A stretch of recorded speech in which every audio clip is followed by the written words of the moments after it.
देखें, मुझे क्या करना था, मुझे चाहिए थी बच्चे की प्रोग्रेस। अब मैं चाह रहा हूँ कि मुझे हर नौशीन की प्रोग्रेस चाहिए कि वो इम्प्रूव कर रही है या उसकी प्रोग्रेस ख़राब हो रही है। तो मैं यहाँ क्लिक करूँगा, डेटा को सिलेक्ट करूँगा। डेटा को सिलेक्ट करने के बाद यहाँ से मुझे जाना है इंसर्ट में। इंसर्ट में मैं लाइन चार्ट बना सकता हूँ इसके लिए जो मुझे प्रोग्रेस शो करे। तो ये मुझे पूछेगा कि लाइन चार्ट डेटा तो आपने सेलेक्ट कर लिया B3 से K3 तक। आउटपुट कहाँ लेना चाहते हैं, लोकेशन मैंने कहा आउटपुट यहाँ लेना चाहता हूँ और ओके किया। और ओके करने के बाद लाइन चार्ट बन गया जो बता रहा है इसकी प्रोग्रेस क्या है, कहाँ इंप्रूव हो रही है, कहाँ डिक्रीज़ हो रही है। इसका मतलब ये मेंटेन नहीं कर पा रही प्रोग्रेस को और नीचे आ रही है, फिर ऊपर आ रही है, फिर नीचे आ रही है, फिर और लास्ट में क्या है, डाउन। और अगर आप इसको रिपीट करना चाहें तो ये कर देंगे। तो ये सारे स्टूडेंट्स की प्रोग्रेस आ गई। तो you can draw line chart, you can draw column chart जो आपको चाहिए। कलर चेंज कर सकते हैं, यहाँ पे मार्कर कलर यूज़ कर सकते हैं। लो एंड और लो पॉइंट को आप हाईलाइट करें, लोएस्ट पॉइंट क्या है, पॉइंट बता रहा है लोएस्ट क्या है, लोएस्ट पॉइंट पता लग रहा है ना। इसका लोएस्ट पॉइंट यहाँ है, आखिर में जाके माठा हो गया है ना। ये शुरू में कमज़ोर था लेकिन इसने इम्प्रूव किया, तो इसको क्या देंगे, शाबाश। इसको तो डांट पिलाएंगे ना कि पहले सही था और लास्ट में प्रोग्रेस ख़राब हो गई। सेम वे में इसका, सेम वे में इसका ये दरमियान में बिल्कुल लो पे आ गया था लेकिन इम्प्रूव किया। तो you can draw line chart, you can draw bar chart, column chart, इस तरह से आप बना सकते हैं। ये देखो चेंज करेंगे, जस्ट क्लिक करेंगे, कॉलम चार्ट आ गया। और पॉइंटर क्या है, ग्रीन शो कर रहा है, मार्कर कलर में आ गया। स्पार्क लाइन में आप कलर यूज़ करें गोल्ड, एक स्पार्क लाइन का कलर है, ये मार्कर का कलर है। ठीक है जी, इस तरह से आप बना सकते हैं। इसी तरह से अगर आपके पास कोई बिज़नेस है, देयर इज़ ए बिज़नेस, और बिज़नेस में आप देख रहे हैं प्रॉफिट और लॉस। तो आप कह रहे हैं कि लेट्स सपोज हम कह रहे हैं हमारे पास क्या है, इनकम, ये इनकम हो गई और ये एक्सपेंसेस हो गए। अगर उसको कंपेयर करना है तो यूँ भी आप कंपेयर कर सकते हैं। लेट्स सपोज हमारी इनकम है 5000, एक्सपेंसेस हैं 6000। इनकम है 5000, एक्सपेंसेस हैं 3000। इनकम है 70,000 और एक्सपेंसेस हैं 50,000। इस तरह से अगर आपको डेटा को कंपेयर करना हो तब भी आप डेटा कंपेयर कर सकते हैं। सेलेक्ट करेंगे, इंसर्ट करेंगे और जाएंगे विन लॉस में, विन और लॉस में। डेटा का मैंने आउटपुट यहाँ सेलेक्ट किया, ओके किया। और ओके करने के बाद आप देख सकते हैं कि बिज़नेस में विन लॉस कैसे होता है। मिसाल के तौर पे अगर हम कहें कि ये एक्सपेंस की नहीं ले रहे, हम ये ले लेते हैं कि आपकी वैल्यू डाउन कब होती है। अगर आप लॉस में जाएंगे तो प्रॉफिट क्या है, माइनस में चला जाएगा। ठीक है, मतलब अगर मैं बोलूँ, अगर मैं कॉलम बनाऊँ इसका, यूँ कर लें, इंसर्ट कर लें, इंसर्ट किया मैंने कॉलम, इसको ले गया मैं यहाँ पे, और ये मेरा विन लॉस का है, विन और लॉस। कैसे निकालेंगे विन और लॉस? आप बोलेंगे जी जब इनकम से ज़्यादा एक्सपेंसेस हों तो क्या होगा, इनकम माइनस एक्सपेंसेस, क्या हुआ, प्रॉफिट हुआ, लॉस हुआ। यहाँ प्रॉफिट हो रहा है तो विन लॉस में आप वैल्यू बताएंगे कि कहाँ पर आपको प्रॉफिट हो रहा है, कहाँ पे लॉस हो रहा है। तो आप प्रॉफिट और लॉस का कॉलम बना लें। इस तरह में अगर आप डेटा देंगे कि यूँ कह लेंगे ये प्रॉफिट है और ये लॉस है, और आप डेटा को सिलेक्ट करें और इंसर्ट करेंगे, जाके बोलेंगे मुझे चाहिए क्या, विन लॉस का टेबल। आउटपुट लोकेशन आप बोले मुझे यहाँ चाहिए, इन दो कॉलम का चाहिए। तो यहाँ प्रॉफिट अगर 500 है, ये प्रॉफिट आ गया, और लॉस -1000 है, ये लॉस आ गया। प्रॉफिट 200 है और लॉस -20 है, और इसको आपने नीचे खींच देना है। ठीक है, आ रहा है, तो ये बता रहा है। और अगर आप कहते हैं कि जी 5000 का प्रॉफिट हुआ और लॉस नहीं हुआ, माइनस में वैल्यू कोई नहीं है, ज़ीरो है, तो ये प्रॉफिट दिखा रहा है, लॉस नहीं है। अगर लॉस बताएंगे, लॉस होगा किसमें, माइनस में, तो वो ड्रॉ हो जाएगा। तो आप इस तरह से कंपेयर कर सकते हैं कहाँ पर सिर्फ प्रॉफिट है, कहाँ पे लॉस है, सिर्फ कहाँ पे सिर्फ लॉस है। तो ये विल लॉस का कॉलम है, सिंपल, और एक ही कॉलम में आता है, ये कॉलम वैल्यू है, ये चार्ट वार्ट नहीं है। या बड़ी डेटा शीट पे हर एक लाइन को कंपेयर कर सकते हैं अलग अलग। अगर आपके पास हज़ारों की तादाद में यहाँ पे रोज़ हों, तो आपने क्या करना है, हर एक का अलग कंपेरिजन यहाँ पे देख सकते हैं। सिर्फ आपने क्या करना है, इंसर्ट करना है। दो चीज़ें चाहिए होती हैं इसके लिए, एक इनपुट, दूसरा आउटपुट। तो जैसे हमने यहाँ पे क्या किया, बच्चों का इनपुट क्या दिया, मार्क्स, और आउटपुट क्या दिया, उनकी प्रोग्रेस, कहाँ पे हमें प्रोग्रेस शो करनी है। तो ये कॉलम और लाइन के लिए है। और अगर पॉजिटिव और नेगेटिव वैल्यू का कंपेयर करना हो तो इसके लिए विन लॉस है, पॉजिटिव और नेगेटिव वैल्यू का। वो हम प्रॉफिट और लॉस को कर सकते हैं, इनकम और एक्सपेंसेस को कर सकते हैं, उसका कंपैरिजन कर सकते हैं। और ये आपका था, इसको कहते हैं टेब को स्पार्क लाइंस। स्पार्क लाइन क्यों, कि हर कॉलम की, हर लाइन की ये अलग से कंपैरिजन करके देती है। बाकी चीज़ें हम कर चुके हैं। इक्वेशंस हम उसमें करके आ गए थे, वर्ड में इक्वेशंस हैं इंसर्ट के अंदर, और हमारे पास सिंबल्स हैं, सिंबल्स भी हम यूज़ करके आए थे। यहाँ भी हम यूज़ कर सकते हैं, ये सिंबल उठाएं और इंसर्ट कर लें, ये सिंबल इंसर्ट हो जाएंगी। ये इंसर्ट हो गई, सिंबल को आप बड़ा कर सकते हैं, छोटा कर सकते हैं, जहाँ पे डालना चाहें सिंबल ये डाल सकते हैं। ये सारी सपोर्ट यहाँ पर भी है, लेकिन ये एज एन इमेज होगी, कॉलम की वैल्यू नहीं होगी, क्या होगी, इमेज के तौर पर। इसी तरह से इक्वेशन भी अगर आप डालेंगे तो इक्वेशन क्या होगी, एज एन इमेज होगी। अगर मैं रेडिकल का फार्मूला डालूँगा यहाँ पे जाके, तो ये आ गया, ये एज ए इमेज होगा, ठीक है। कहीं भी आप इसको ड्रैग एंड ड्रॉप कर सकते हैं, एग्जीक्यूट नहीं होगा ये। हाँ, यानी ये तो लिखने के लिए है ना, दिखाने के लिए। एग्जीक्यूट करना है तो एग्जीक्यूशन के लिए हमारे पास फिर ये होगा कि आप शीट में जाके फार्मूला लिखें इसका फार्मूला, हाँ जी लिखें, चले जी लिखें। बच्चों की फरमाइश पे हम इसका फार्मूला बनाते हैं। ये हमारे पास ए है, ये हमारे पास बी है, और ये हमारे पास सी है। तीन वेरिएबल है इसके अंदर, ए बी, ऐसे ही है, तीन वेरिएबल है। तो मैं इस फार्मूले का आउटपुट चाह रहा हूँ, कहाँ पे, इस सेल में। ये मेरे पास वैल्यूज़ होंगी, ये मैं ले लेता हूँ इनको, और इसको जाके हम अभी करेंगे सेल फॉर्मेटिंग में। क्या सेल है ये, input cell, these are the, और ये क्या है, यहाँ पे क्या चाहिए मुझे, सेल में जाके बोलूँ, और ये क्या है, आउटपुट सेल। अब इस आउटपुट सेल में मुझे इसकी कैलकुलेशन लगाने के लिए ऐसे दिखाएंगे आप, अदरवाइज एक्सेल में ऐसे फार्मूला नहीं लिखा जा सकता। ये इक्वेशन में जाके आप लिख सकते हैं। कैलकुलेट करने के लिए आप ये कर सकते हैं कि यहाँ पे लिखेंगे इक्वल टू, अब और से देखिए, मैं कैलकुलेट करना सिखा रहा हूँ आपको, क्वाड्रेटिक इक्वेशन इसको कहते हैं हम, क्वाड्रेटिक इक्वेशन। तो इक्वल लगाएंगे, क्या हो रहा है हमारे पास, माइनस बी, तो हम कहते हैं बी की वैल्यू के साथ माइनस लगाएं पहले, और फिर लिख दें बी, माइनस बी आ गया। उसके बाद क्या है, माइनस प्लस बी, इसकी दो वैल्यू निकलेंगी, एक पॉजिटिव वाली, एक नेगेटिव वाली। तो पहले हम पॉजिटिव वाली बनाते हैं, इसको कहते हैं प्लस। प्लस के बाद आएगा क्या, स्क्वायर रूट, तो यहाँ लिखेंगे S Q R T. S Q R T क्या है, स्क्वायर रूट। इसके अंदर हमें नंबर देना है, तो इसमें बी स्क्वायर है, तो हम बोलेंगे एस क्यू स्क्वायर।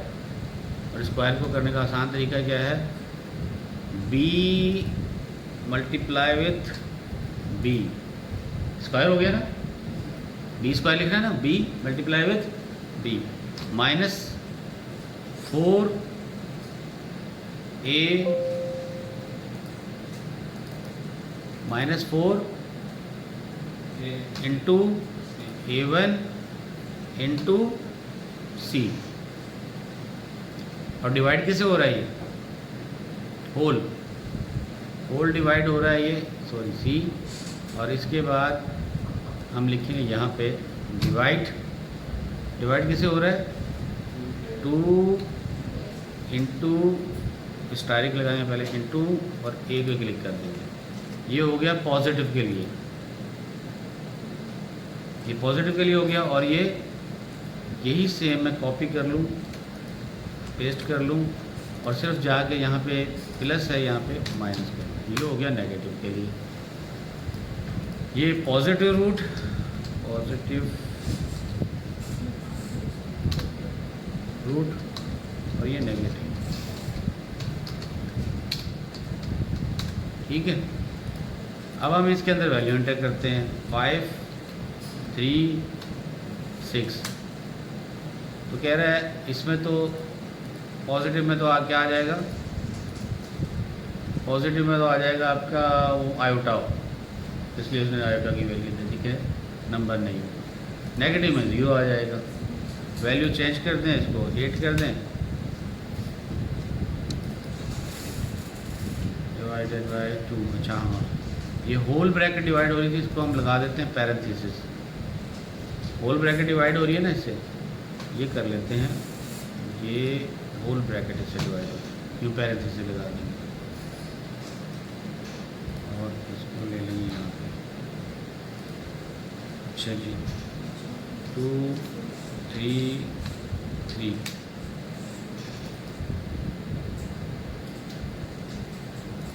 ये स्क्वायर रूट हो गया।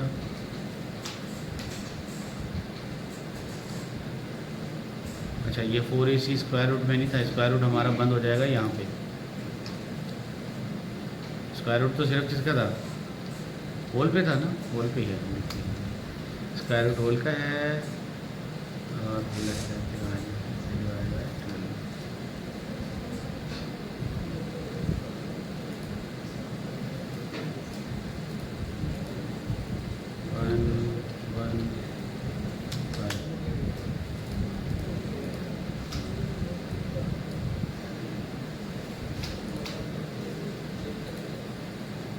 Clear clear clear clear clear format, इसका भी कह रहे हैं क्लियर फॉर्मेट।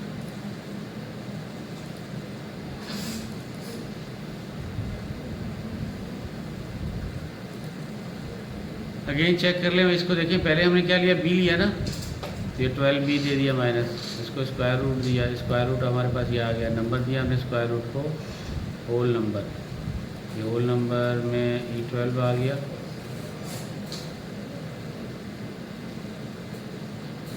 G12 आ गया, मल्टीप्लाई कर दिया और 4 से मल्टीप्लाई किया, ठीक है। डिवाइड हमने कर दिया 2 इंटू, सही है, सही है, फार्मूला तो सही है। नंबर है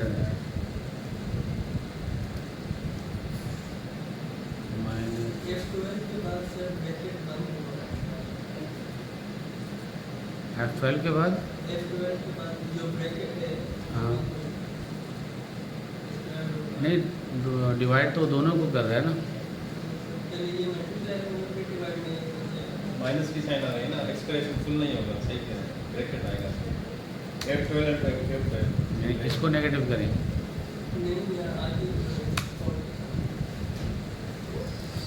यहाँ पहले ब्रैकेट बंद कर दिया, ये वाली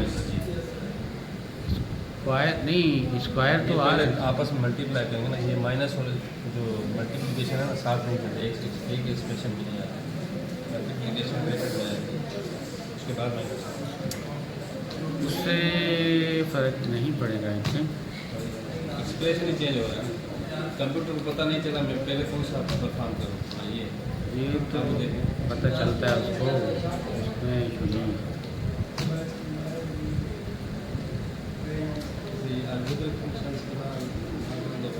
टाइम लग जाएगा, समझ किसी को हमारे जैसे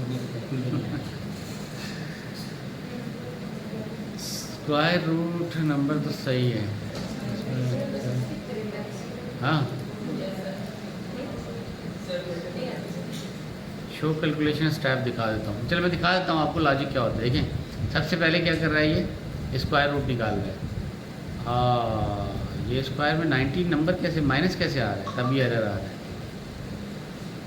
स्क्वायर रूट में आ रहा है 19, कैसे आएगा 19? 19 कैसे ले रहे हैं?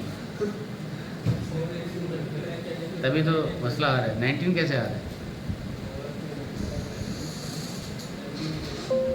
बी का स्क्वायर, बी है ना, बी तो हमने ये लिया है। अच्छा देखो मैं स्टेप बता दूँ, ये पहले स्क्वायर निकाला 19 का, फिर इस पर एरर आ जाता है, इस वजह से प्रॉब्लम कर रहा है। ये आइडेंटिफाई तो हो गया ना हमें। B B B B B ये बी,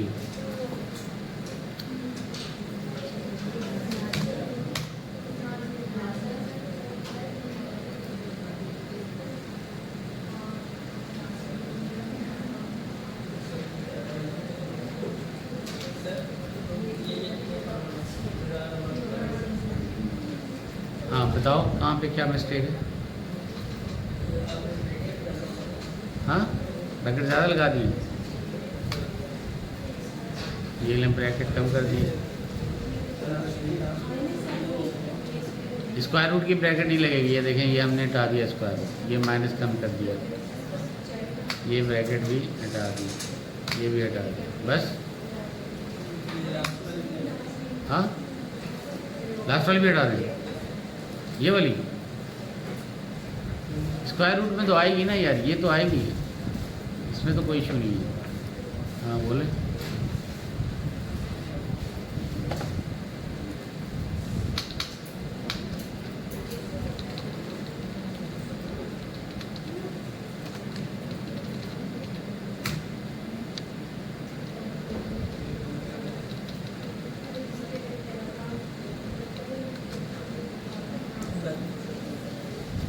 अच्छा सही,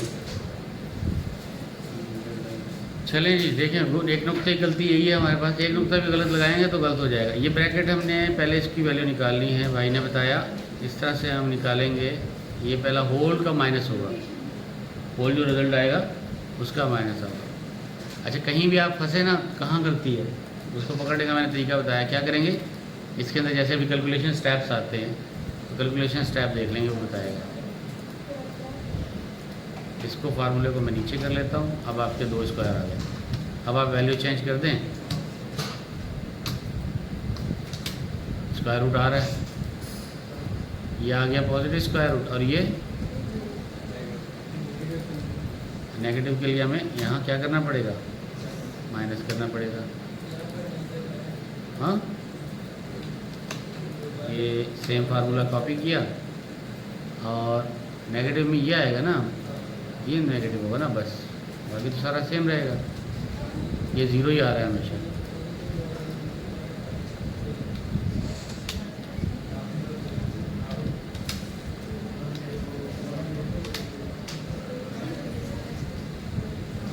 ठीक है, ये स्क्वायर रूट तो निकल रहा है।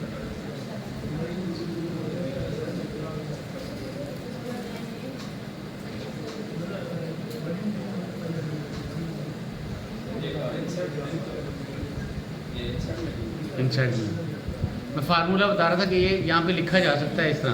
कैलकुलेट करने के लिए आपको क्या करना पड़ेगा, इक्वेशंस यूज़ करनी पड़ेगी, और वो इक्वेशन लॉजिक पर डिपेंड करता है कि आप क्या क्या यूज़ करेंगे। स्क्वायर रूट निकाला हमने, ये नेगेटिव नंबर है, माइनस करेंगे इसके साथ, तो ये होल पे माइनस, ये होल पे माइनस होगा भाई, ये सारा कैलकुलेट होगा पहले। ये हमें करना पड़ेगा यूँ करके कि ये जो है ना नंबर, स्क्वायर रूट तो हमें इसका नहीं निकालना, ये इसका निकलेगा होल का, ठीक है। और होल का निकलने के बाद फिर ये ब्रैकेट क्लोज होगी यहाँ पे।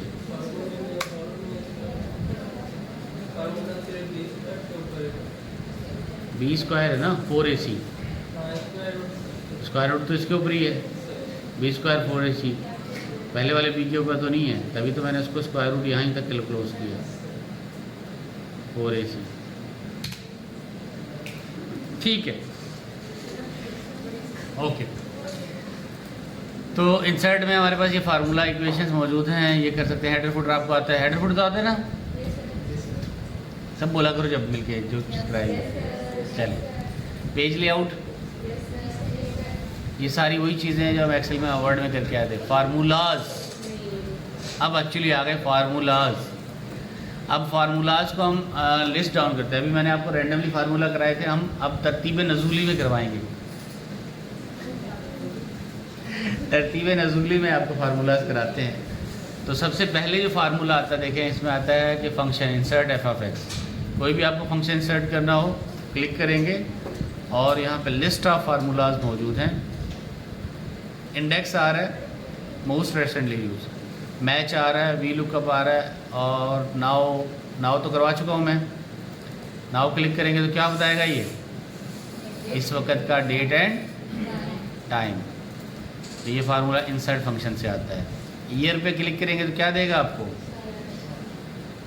सीरियल नंबर अगर आप दें तो सही है, नहीं तो क्या करेगा, पास करेंगे इसके अंदर। सीरियल नंबर आप दें, कौन से सीरियल नंबर से दे रहे हैं ईयर, तो इनिशियली आप दे देंगे और ईयर आपका जनरेट करेगा। अगर मैं सीरियल नंबर दे दूं तो अब मैं आपको बता दूं, आपको थोड़ा सा ट्रिकी चीज़ है।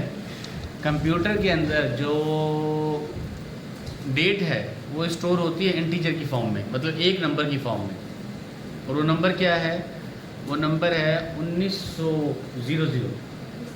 से ले के जितने दिन हुए हैं उतने दिन को शो करना है आपने। 365 का दिन होता है ना, और साल होता है, तो अगर 2 दफ़ा 365 लिखेंगे तो कितना हो गया, 2 साल। तो अब मुझे यहाँ नंबर देना है, सीरियल नंबर, ठीक है। सीरियल नंबर दूंगा मैं यहाँ पे, जैसे कौन सा साल है, 2004, तो क्या आ गया 1905। कैसे आया 2004 से 1905, अभी तो मैंने बताया आपको 1900, पूरा 1900 पहला दिन है,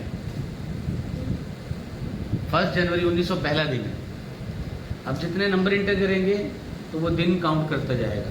चलिए ऐसा करते हैं, अगर मैं लिखूं 5, क्या आएगा 1900, ऐसे समझ में आ जाएगा। अगर मैं इसके अंदर लिखूंगा 50 क्या होगा, 20 दिन, 30 दिन का एक महीना, 30 दिन, एक महीना कितने दिन का है, 30 दिन का, जनवरी 31 दिन का। तो अगर मैं कहूँगा 50 दिन ईयर में कन्वर्ट करूँ तो 50 दिन बराबर होंगे 1900 ही। साल में क्या आएंगे 1900 ही। साल कितने का आता है, 365 दिन का, ईयर निकालना है। तो अगर मैं बोलूँ 400 दिन तो 1901 आ जाएगा। 365 का तो 19 है ना, 1901।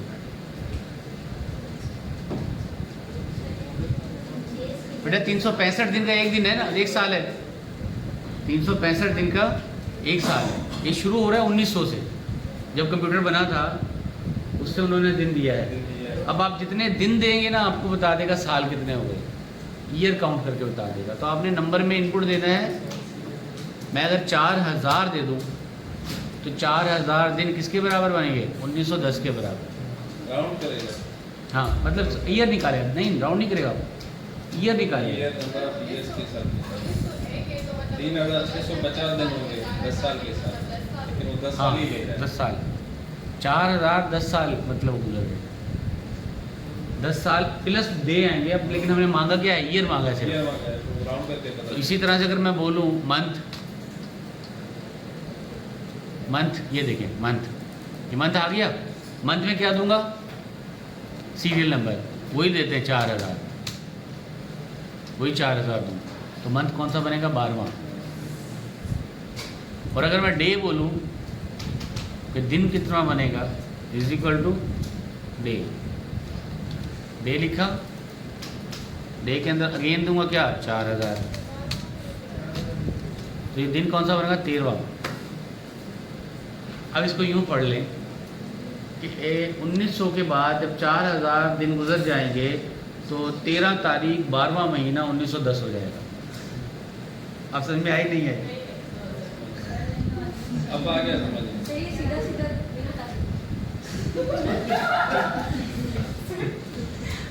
मैं असल में ये समझाना चाह रहा था आपको कि कंप्यूटर जो है वो डेट को स्टोर कैसे करता है। कंप्यूटर डेट को स्टोर कैसे करता है। मिसाल के तौर पे कोई ट्रांजैक्शन है आपके पास, यूँ ले, आपका दिन था पहला, फिर दूसरा दिन, फिर तीसरा दिन, और इस तरह से आपके दिन चलते गए। ऐसे ही है। ऐसे करते करते आपके दिन हो गए 5660, 5600। कौन सा दिन है? 5600। अब इससे आपने डेट कैलकुलेट करनी है कि डेट क्या होगी उस दिन। क्लियर?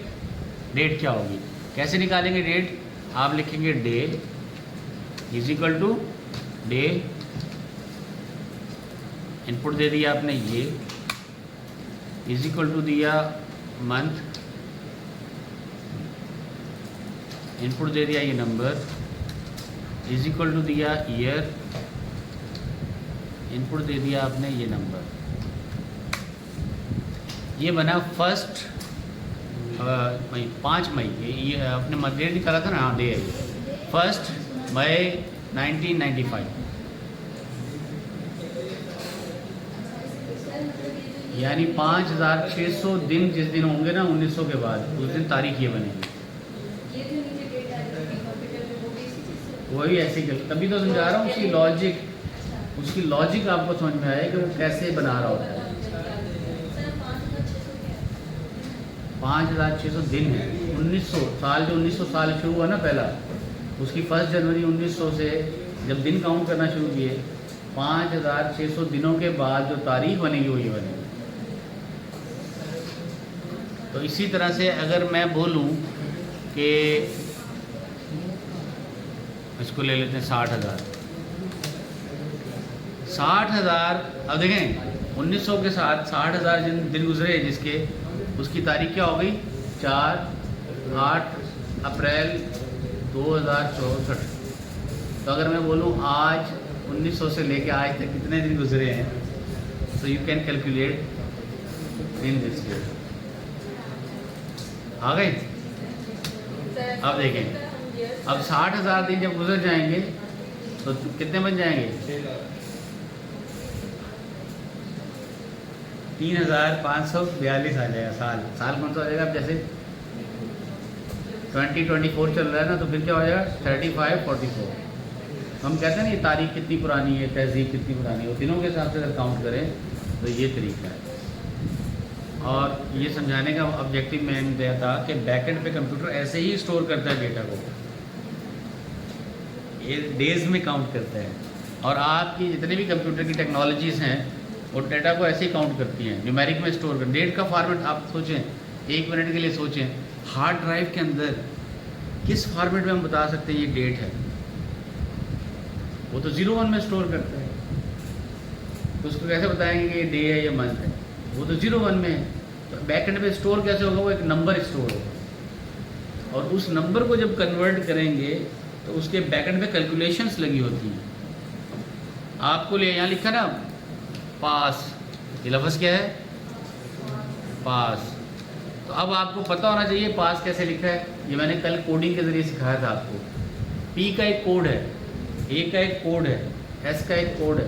एक्चुअली वो कोड स्टोर होता है ASCII फॉर्म में, ठीक है। और दूसरा यूनिकोड, वो कोड स्टोर होता है। एक्चुअली 0s और 1 की फॉर्म में वो कोड स्टोर होता है। आपसे कोई बच्चा पूछ सकता है कि IBM में सर्टिफिकेशन करने जा रहे हो तो मैं ये पता है नंबर कैसे स्टोर होता है? क्लास 3 का बच्चा ही पूछ ले, छोटा बहन भाई क्या करेंगे? You should know. तो ये आपको मैंने प्रूफ भी दिखा दिया, उसको समझा भी सकते हैं कि प्रूफ वाइज कैसे कैलकुलेट करेंगे। और 3 मैंने फंक्शन करवा दिया आपको। कौन कौन से? Day, month, year calculate. कहाँ पे मौजूद है ये? या नाउ भी हो गया, डे, मंथ, ईयर भी हो गया। अब आता है वीक डेज। कौन सा? Weekday. Another function is weekday. Weekday calculate करना सिखाते हैं। आप इसमें भी क्या देंगे? Serial number. तो मैं कहूँ कि हफ्ते का कौन सा दिन बनेगा जब ये डेट बनेगी, तो यहाँ लिखेंगे इक्वल टू वीक डे, और वीक डे में 6000 दे दूँ मैं, तो ये वीक डे क्या बनेगा? सेकंड, यानी मंडे, ट्यूसडे। वीक डे क्या हो गया? ट्यूसडे, सेकंड डे है ना। और अगर मैं बोलूँ ये वो क्या बनेगा? वीक नंबर क्या बनेगा? वीक नंबर कैसे काउंट होता है? How many weeks are in the year? 52। कितने हफ्ते होते हैं एक साल में? 52। तो अब मैं ये जानना चाहूँ कि ये वीक नंबर क्या बनेगा। तो weeknum as a formula pass करेंगे इसके अंदर ये तारीख और ये बता देगा इसका वीक नंबर क्या है 40। Week number 40। अब आप नोट कीजिएगा, मैं आपको थोड़ा सा लॉजिकल बताऊँ। अब अगर 1900 की बात करें 5 तारीख वही हो तो पहला कौन सा वीक नंबर क्या होगा 1। देखिए ये आ गया डे, समझे, समझा के छोड़ूँ मैं ठीक है। मंथ, ईयर और ये है वीक डे, वीक डे और ये है वीक नंबर। ठीक हो गया। अब अगर 5वां दिन हो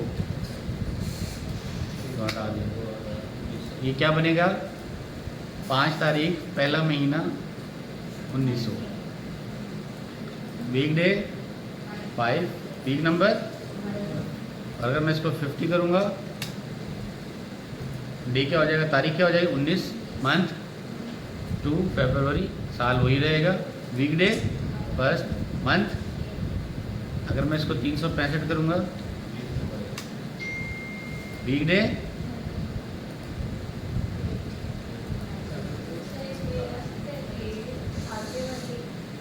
एक दिन ज़्यादा होगा, 52 राउंड ऑफ करते हैं, ठीक है। 53 डेज यानी एक दिन ज़्यादा है, लीप ईयर है ये। अगर हम इसको करेंगे 64 66 करेंगे तो अब देखें आपका 66 जैसे ही मैंने किया वीक डे चेंज हो गया, 31 आ गई डेट, लीप ईयर है 65 66 है इसके अंदर, प्रूफ कर दिया मैंने कि ये कौन सा है लीप ईयर है। इसमें 200 365 ही बजाय 366 दिन है। इसका आखिरी दिन कौन सा है 366, 377 पे जाएंगे तो आपका साल चेंज हो 1901 हो गया। क्लियर, बात में आ गई नहीं आई। ओके सो ईयर फ्रैक्शन भी ले सकते हैं। Return year of the date and integer in the range of 1999 to 999। क्या नाम है इसका ईयर फंक्शन। और ईयर फ्रैक्शन भी है हमारे पास। Return the year fraction representing the number of the whole days between the start date and end date, year fraction. ठीक है, मिसाल आप कहते हैं मेरी जो है डेट ऑफ बर्थ बताएं, किसी को दिन काउंट करता हूँ। हाँ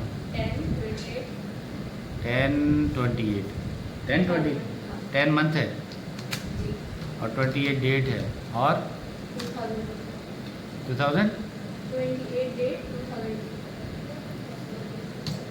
28 डेट 2002 ये आपकी डेट होगी स्टार्ट डेट। ठीक है, और आज की तारीख क्या लगाएंगे is equal to now, now से निकाल लेंगे हम, नाउ कॉल कर लें। ठीक है जी, तो इसको हम ले लेंगे होम में जाके, कस्टम की बजाय इसको बोलेंगे शॉर्ट डेट, क्योंकि मुझे शॉर्ट डेट चाहिए इसका। अब मैं बोलूँगा नंबर ऑफ़ डेज निकाल लें मुझे, तो क्या करेंगे ईयर फ्रैक्शन। ईयर फ्रैक्शन में पहले क्या देनी है मुझे स्टार्ट डेट, कामा लगाऊंगा और दूसरी एंड डेट। ठीक है, और दूसरा ऑप्शनल है, ये ले लीजिए।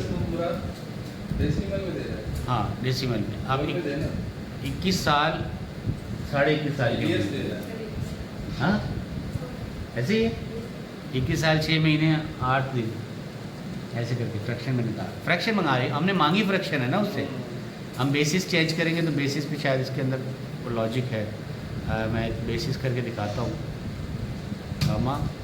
गामा में आप दे लें एक्चुअल कितने लेने हैं 360 डेज के हिसाब से करूँ, 365 के डेज के हिसाब से करूँ, यूरोपियन ईयर के हिसाब से करूँ या अमेरिका के हिसाब से करूँ। अगर ज़ीरो देंगे 365 के हिसाब से करेंगे, 3 लगाएंगे तो ये आ गया डेज।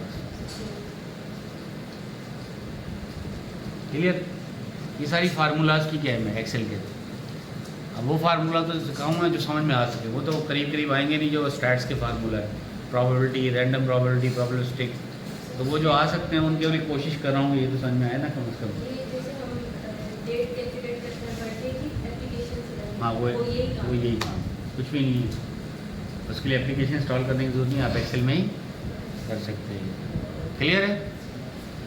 चलिए जी, आखिरी 5 मिनट रह गए। अब आर का गेट में करवा देता हूँ। ईवी हाँ निकलने आप, मैं छोटी सी एक चीज़ सिखाऊंगा, वो सिर्फ आर वाली बात ना 11 में जाएगी ना, 3 मिनट में सिखाते हैं। अगर आपके पास जो है अगर डिस्ट्रिक्ट हो, सिटी, और ये है डिस्ट्रिक्ट,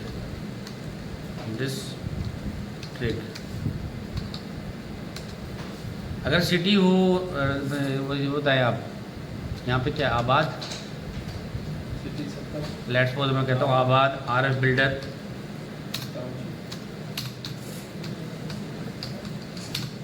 और टाउनशिप। अगर आपके पास वो एड्रेस के अंदर ये कॉलम आ रहे हो और मैंने आपसे डिस्ट्रिक्ट मंगवाना हो कि डिस्ट्रिक्ट क्या है, फार्मूला मैं इस तरह से सिखा रहा हूँ आपको, क्या मुझे मालूम क्या करना है जी, कि इनमें से कोई एक हो तो मैं बोलूँगा क्या, इफ़ के अंदर मैं दूंगा ये वाली चीज़ें। कौन सा सेल है ये सेल है, ये सेल दे दूंगा मैं, ठीक है। और इसके साथ लगाऊँ OR, A2 is equal to, bracket में देंगे आबाद,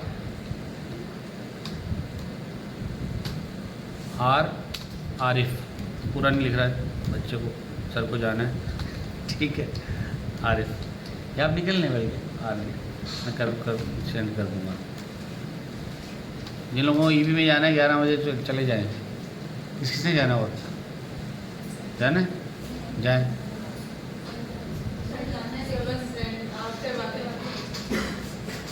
फिर ईवी निकल जाएगी, ईवी निकल जाएगी।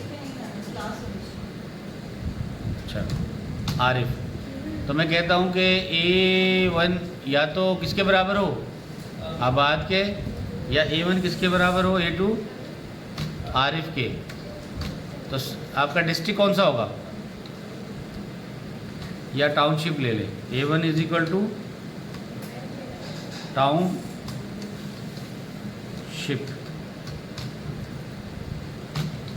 ठीक है। तो ये मैंने RR लगा दिया। इनका जो अगर रिजल्ट आएगा ट्रू, टाउनशिप का, मैंने टाउनशिप इसको लिख लेना है उसी स्पेलिंग में, जिस स्पेलिंग में मुझे वहाँ लिखना है, TOWNSHIP, शिप, टाउनशिप। और इज इक्वल टू आ जाए किसके, ट्रू। तो हम कहेंगे ये क्या है, शहर कौन सा है, ये डिस्ट्रिक्ट कौन सा है, ये सक्कर। और एल्स में अगर आप चाहें तो वो आप दूसरा लगा सकते हैं, जैसे हम बोल दें SBA, शहीद बेनज़ीराबाद, ठीक है। अदरवाइज़ कौन सा है, शहीद बेनज़ीराबाद। तो आबाद पे क्या आया, सक्कर। अगर मैं यहाँ लिख दूँ टाउनशिप सक्कर, अगर मैं यहाँ लिख दूँ मेहरापुर, शहीद बेनज़ीराबाद, मेहरापुर शहीद बेनज़ीराबाद में है ना डिवीज़न। इस तरह से लॉजिक बना सकते हैं। हाँ नहीं, डिवीज़न, ज़िला तो नुशरफ फिरोज़ है, लेकिन मैंने बनाया डिवीज़न, सॉरी डिस्ट्रिक्ट लिख दिया यहाँ पे। तो आप SBA की भी आने शरफ फिरोज़ लिख देंगे। इस तरह से आप चीज़ें चेक